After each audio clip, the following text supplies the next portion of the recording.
Bonjour à tous, aujourd'hui je suis avec Claude Chérins, un auteur, conférencier, énergéticien et créateur du processus de nettoyage des mémoires cellulaires. Et on va pouvoir lui poser quelques questions liées à sa pratique et faire le lien avec la méthode IMAF que vous connaissez déjà. Donc bonjour Claude. Bonjour Damien. Comment tu vas? Merveilleusement bien. Est-ce que tu peux nous dire un petit peu comment tu en es arrivé à ce parcours, ce que tu es aujourd'hui? Là, c'est compliqué. J'ai eu plusieurs vies professionnelles placées dans le pouvoir, dans la rentabilité, jusqu'à ce que malheureusement ou heureusement, eh bien, je subis plusieurs accidents de voiture. Et à mon 7e accident de voiture, il m'est arrivé plusieurs choses, qui m'ont fait comprendre que je n'étais pas du tout sur mon chemin de vie, je n'étais pas du tout là sur Terre pour ça. Et il fallait que je retrouve toutes mes valeurs, il fallait que je mette en œuvre ces valeurs et que je comprenne que ce chemin de vie devait être fait d'abord avec le cœur, mais aussi dans le partage, dans l'équilibre, et ce qui m'a permis de me renouer aux lois de l'univers. Et la première des lois, c'est la loi de l'unicité. Cette loi de l'unicité nous apprend que tout est un, et nous sommes tous un. Et si je pense juste, je transmets ces énergies de pensée aux autres, ils en sont contaminés positivement.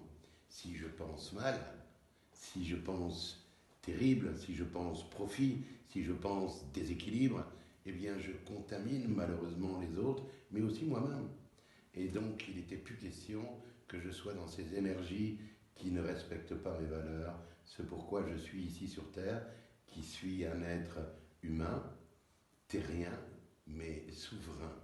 Est-ce que tu peux nous expliquer brièvement qu'est-ce que c'est que le nettoyage des mémoires cellulaires? Le nettoyage des mémoires cellulaires consiste à dégager nos anciennes croyances et à les remplacer par des croyances équilibrées. En fait, on bénéficie des croyances qui sont placées dans notre inconscient dues à l'ADN de nos deux lignées parentales. Et donc nous avons des croyances complètement déviées, et des mémoires qui sont absurdes que l'on a bénéficié de ces lignées parentales. Elles sont placées dans notre inconscient. Donc il faut les dégager, les remplacer par des croyances équilibrées. Mais il y a aussi toutes ces croyances déséquilibrées qui ont été introduites dans notre conscient durant notre éducation. Et celles-là, elles sont néfastes, pratiquement pour 99% d'entre elles, néfastes pour notre évolution, néfastes pour la bonne santé, mais néfastes aussi pour le chemin de lumière que chacun souhaite poursuivre. Et comment on les nettoie du coup? C'est ce qu'on appelle la transmutation des mémoires cellulaires.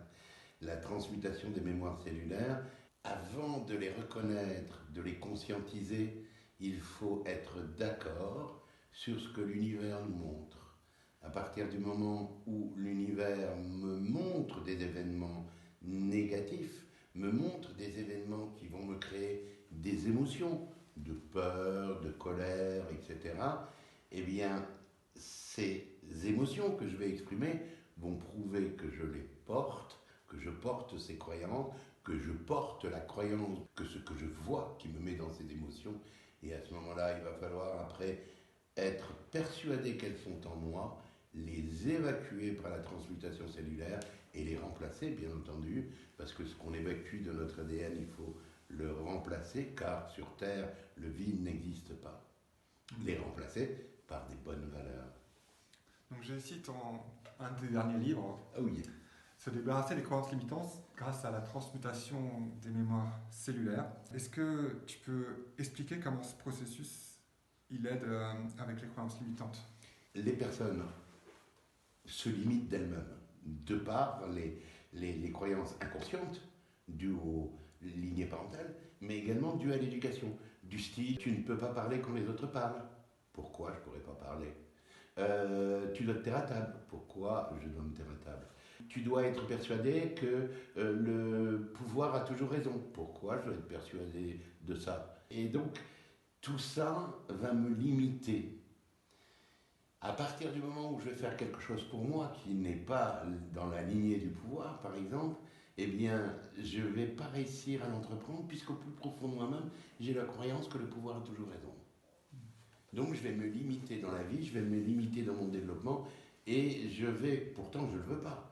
Je veux consciemment que ça marche ce que je fais. Mais je vais créer, par mes croyances, parce que chaque fois que je pense, je crée une énergie. Cette énergie est sur un taux vibratoire qui est captable par les gens qui sont autour de moi. Donc dans ces conditions-là, je vais créer ce que je pense. Et les événements néfastes, j'y pense à ces événements néfastes, eh bien je vais les créer rien que par la pensée et ils vont m'arriver. Ce sont des croyances limitantes qu'il faut absolument dégager et on va les dégager après avoir pris conscience et les transmuter évidemment. C'est vrai que dans la méthode du MOF, une des croyances qu'on retrouve beaucoup au début, c'est la croyance qu'on tombe malade du froid. Et on peut vraiment constater rapidement ce que tu viens de décrire dans la matière, si je peux dire, dans les faits, en se disant que si on va faire un MOF en se disant je vais tomber malade, bah, naturellement ça ne rate pas le lendemain, on est malade. Et si par contre on est persuadé que ça va nous renforcer, nous apporter vitalité et bien-être, bah, c'est ce qu'on retrouve aussi. Absolument. Donc c'est la pensée créatrice. Absolument. Et ce que j'aime bien justement avec le IMOF, c'est que c'est tout à fait parallèle avec comment se débarrasser de ces croyances limitantes. Déjà, aller dans le froid, si je suis persuadé que je ne peux pas, je n'y arriverai pas. Donc, je vais de nouveau apprendre à être et pousser mon corps dans des retranchements que je ne pense même pas. Mes expériences de la vie me prouvent qu'on est capable d'aller vraiment à des dimensions très éloignées dans l'effort et on peut pousser encore nos limites et encore nos limites. Si je crois que je ne peux pas le faire, je ne pourrai pas le faire, c'est clair. Ouais, ce que tu dis, ça me fait penser qu'on est toujours dans une recherche d'équilibre entre un processus de dépassement, d'aller plus loin au-delà de nos limites, et aussi un processus d'écoute de ce que la vie nous apprend. Et des fois, on fait des allers-retours, des fois on pousse, on va un peu trop loin, ou des fois on se limite par nos croyances et cette petite voix à l'intérieur qui dit qu'on ne peut pas, ou alors que c'est pas le bon jour, qu'on se cherche des excuses quelque part. Et c'est un processus constant qu'on peut explorer aussi bien par la méthode du MOF que par les pratiques. Bien sûr. Les gens se limitent, malheureusement, dès qu'ils reçoivent un ou deux obstacles. Et ils ont oublié cette loi divine de la relativité, justement, qui nous permet de regarder tout simplement l'obstacle avec une autre perspective. Et cette autre perspective va me permettre, grâce à ma partie féminine, créatrice, d'être dans l'imagination et d'imaginer des solutions qui vont me permettre de passer cet obstacle. Une autre perspective va me donner des solutions. Et en plus, souvent, les gens qui restent bloqués comme des taureaux sur leur obstacle se disent « j'ai pas de chance, le bien n'arrive qu'aux autres, moi j'ai toujours des problèmes, je ne mérite pas, je ne suis pas digne ». Et ils vont complètement se détruire alors qu'au fond d'eux-mêmes, ils ont toutes les solutions. Et dans cette quête de solutions, quel rôle joue la conscience du corps? La conscience du corps va nous exprimer, nous permettre d'exprimer ou de matérialiser dans notre conscient le problème que j'ai. C'est-à-dire que quand j'ai une maladie, le mal me dit, c'est pas la maladie, c'est le mal qui me dit. Mais le mal me dit certainement que je porte une mauvaise croyance. Je prends un exemple. Quelqu'un qui a un problème au foie. Le foie, on sait que c'est le siège des colères. Allez, il a un ulcère au foie. Ah, tiens, le pauvre. Peut-être qu'il boit trop d'alcool.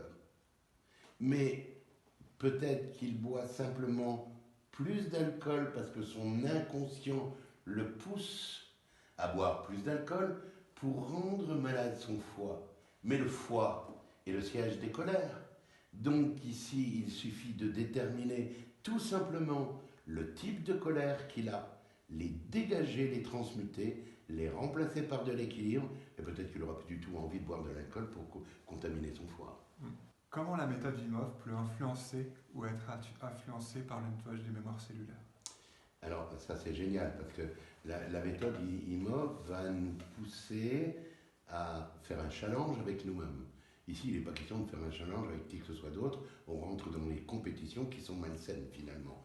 La seule compétition intéressante que j'ai à faire, c'est avec moi-même. Parce que je vais me pousser à faire quelque chose que je n'ai pas l'habitude de faire. Et ça, c'est intéressant. Parce que dans la vie, les gens ont ce qu'ils ont quand ils font toujours la même chose. S'ils veulent avoir simplement plus, il faut simplement qu'ils fassent quelque chose de plus. Et bien là, c'est pareil. Je vais pousser mon corps à aller faire des choses plus éloignées que j'ai l'habitude de faire, grâce à la méthode Wim Hof. Et je sais que je vais le faire en toute sécurité, puisque je vais amener un entraînement à mon corps pour le faire en toute sécurité. Alors, comment intégrer le principe de mémoire cellulaire dans le quotidien pour quelqu'un qui aimerait s'y lancer? Alors, pour l'intégrer dans le quotidien, il faut comprendre que je pense, donc je crée. Si je pense, ou si dans mon inconscient, j'envoie des fréquences déséquilibrées sur une croyance, l'univers va me montrer ce que je pense. C'est une des lois d'universel qui dit que tout ce qui est en bas est en haut, tout ce qui est en dehors est à l'intérieur. Tu regardes le merveilleux arbre là, fantastique, il y a ces branches qui vont chercher le soleil, mais cet arbre qui est fantastique a des racines merveilleuses à l'intérieur qui savent faire monter la sève et qui sont peut-être 2 fois plus grandes que l'arbre. Et ici, cette loi nous dit tout ce qui est en haut est en bas, tout ce qui est à l'intérieur est à l'extérieur. Donc ici, tout ce qui m'arrive dans la vie, à l'extérieur, où on a coutume de dire dans l'éducation que on ne peut rien faire sur ce qui nous arrive à l'extérieur, ce qui est totalement faux, eh bien tout ce qui m'arrive prouve que ce qui m'arrive est dans mon intérieur. Je soigne mon intérieur, je libère mon extérieur. Quel conseil tu donnerais à quelqu'un qui pratique déjà la méthode Wim Hof et qui aimerait faire plus sur ce nettoyage de ses croyances limitantes? Ok, alors déjà, je l'inviterai à regarder ce que l'univers lui montre. Parce que l'univers va lui montrer des événements, des situations, des contacts avec des personnes qui vont lui créer des émotions. Si ces émotions sont positives, ben tant mieux, il a de bonnes croyances. Mais si les émotions sont négatives et lui font mal dans le cœur, dans le corps, eh bien ça veut dire que l'univers lui montre qui il est. C'est son effet miroir. À ce moment-là, je lui conseillerais de noter ce que l'univers lui montre, d'aller voir un thérapeute qui pratique la transmutation cellulaire, et afin de formaliser ce que l'univers lui a montré en tant que croyance et de le transmuter. Est-ce que tu pourrais citer un exemple concret d'une personne que tu as aidée dans le nettoyage des morphes cellulaires et expliquer comment ça a impacté sa vie positivement? Alors, oui, Sabine et moi, on a des milliers de personnes qui ont eu une vie transformée après la transmutation des mémoires cellulaires. Mais je ne peux pas te parler en particulier, il y a le secret médical. Donc on va prendre un exemple qui est encore tout frais dans ma tête, mais je ne citerai pas de nom. Une personne qui avait une passion, la peinture, et cette passion était dévorante mais extraordinaire. Elle décide d'ouvrir une école de peinture et d'apprentissage au dessin, etc. Les gens devant ses toiles sont émerveillés et s'inscrivent à son école de dessin et de peinture, et au bout d'un certain temps, ils s'en vont. Et ils s'en vont pourquoi? Parce qu'elle était tellement passionnée qu'elle voulait communiquer sa passion, sans respecter la passion des gens. Et après ces expériences malheureuses, eh bien, on a beaucoup travaillé sur ses croyances, et aujourd'hui elle est une école florissante. Et comme elle me disait l'autre jour, je prends du plaisir à aider les gens à développer leur propre passion. Et ça, c'était important. Et aujourd'hui, elle a une vie... En fait, elle est plus jolie maintenant qu'elle l'était avant. Parce que ça lui donne une vie radieuse et elle est radieuse sur elle. Et puis, on a une merveilleuse journée demain, il me semble. Oui, on va explorer un bain glacé ensemble. Ah On va ouais. dire à tes amis cette pratique. Et moi, j'ai hâte de me retrouver à 0 degré Mm. et de pousser mon corps à aller au-delà s'il faut. C'est une belle expérience. Et puis, on sait de toute façon que le IMOF est très très bon pour la santé. Mm. Hein, on le voit, la cryothérapie fait des émules de plus en plus partout. C'est pas pour rien. Et puis c'est aussi la possibilité de retrouver ses valeurs, à mon avis, et de se remettre en connexion avec son enfant lumière à l'intérieur. Après tout ce que tu viens de nous raconter, je suis convaincu que le nettoyage des mémoires cellulaires et la méthode du MOF sont deux processus très proches. Il y a une sémantique qui est différente, des outils qui sont différents, mais il y a cette connexion à soi, à cette responsabilité, à ce pouvoir divin qu'on a en nous. Cet équilibre entre vouloir voir les choses même quand c'est pas facile et oser les surmonter, mais dans une forme de bienveillance, savoir pourquoi on le fait, ramener de la conscience dans les choses. Et ça, on est dans le même processus, on est d'accord. Absolument, et la conscience est absolument indispensable. Quand tu vois les gens manger, qui mangent à toute vitesse, en fait ils ont englouti leur repas, mais ils n'ont pas amené de conscience sur la délicatesse du produit, sur la nourriture que ça allait leur amener dans le corps. Et on voit des gens malheureusement qui prennent conscience de tous les événements et qui amènent de la gratitude à l'univers, de tous les événements ou les circonstances qu'ils vivent, et d'autres qui sont toujours malheureusement dans la souffrance d'un manque, et donc ils sont toujours dans le futur et plus jamais dans le présent. Et ça c'est dommage. Il faut leur apprendre à être dans le présent. Rien de tel que l'instant présent dans un bain glacé. Ok, très bien Claude. Je te remercie beaucoup pour avoir consacré ce temps et éclairé. Mais je t'en prie, Damien, merci.